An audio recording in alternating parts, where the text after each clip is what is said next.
طیارہ امریکہ سے تابوت لے کر پاکستان کی پرواز بھر چکا تھا۔ نیچے بر اعظموں کے 20 ممالک کے اندر اس عظیم شخصیت کی غائبانہ نماز جنازہ ادا کی جا رہی تھی۔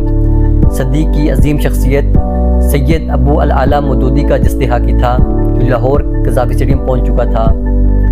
لاکھوں کا مجمع اس عظیم شخصیت کے نماز جنازہ کے لیے قذافی اسٹیڈیم کے اندر موجود تھا۔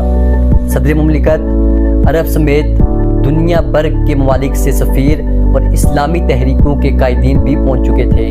اب جنازے کا انتظار تھا کہ اس عظیم شخصیت کا جنازہ پڑھانے کا شرف کس کو حاصل ہوگا۔ نماز جنازہ پڑھانے کے لیے مصر سے آئے نوجوان اسکالر کو آگے کیا گیا، جنہوں نے میت کو دیکھ کر نعرہ تکبیر کی آواز بلند کی۔ وہ اپنے اجمی مرشد کا نماز جنازہ پڑھانے والا نوجوان